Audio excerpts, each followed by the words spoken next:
I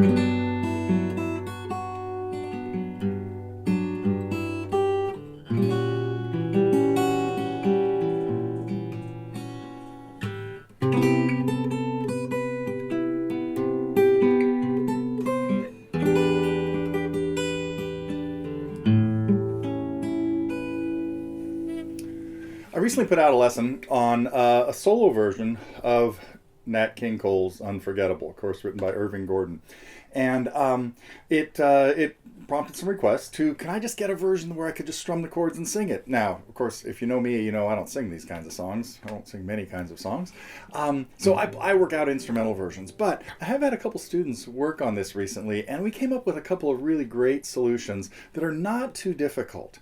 So what we're going to do in this song is we're going to take a look at the sheet music, the lead sheet that I used for my lesson on the solo, and then a chart that I put together, my normal style, with chords and words in separate places and in multiple keys. We'll take a look at two different keys if you just want to strum through it and sing it. And it does have a complex, a lot of jazz chords in there, but we're going to look at some easy ways to play them. We'll talk about an E minor 9 like this, E minor 7 like this, an A9. You look at A9, it seems really scary if you see it in the music or something, but anyhow.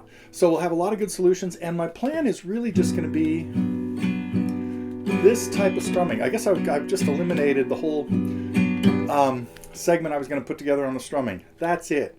We're just going to be keeping a steady down, down, up, down, down, up, while we run through chords. G major 7. Let's see. We're going to have some C major 7s, E minors, all kinds of cool things.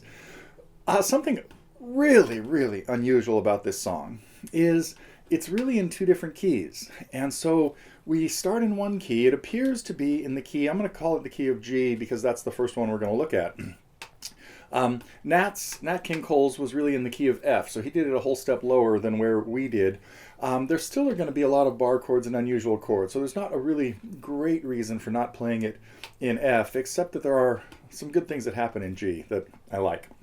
But by the time we get to the third line, it doesn't seem to be in G anymore. And the end of the song is in C. So we really have a song that starts in one key and then eventually ends up in a key a fourth higher. So when we talk, most people when they talk about this song talk about it as the first chord being the key, not the last chord. But none of that really matters. If you just want to play the song, we'll just talk about some of the kind of cool chords that you can play in there and some easy ways to play them, and some are going to be a little bit difficult. So it's really helpful if you already have a good understanding of bar chords out of the E family and the A family, because a lot of what we'll be doing there is going to be important. So we'll review all of that first, and then what fret you have to get to play, for example, a B flat. Hopefully you already know that B flat chords can be played at the first fret out of the A family or the sixth fret out of the E family. And as long as you know your 5 basic shapes, members of the family, major, minor, 7, minor 7, and major 7, you're pretty good to go. So let's start getting into how you can just work on strumming through Unforgettable. We'll talk about some chord possibilities.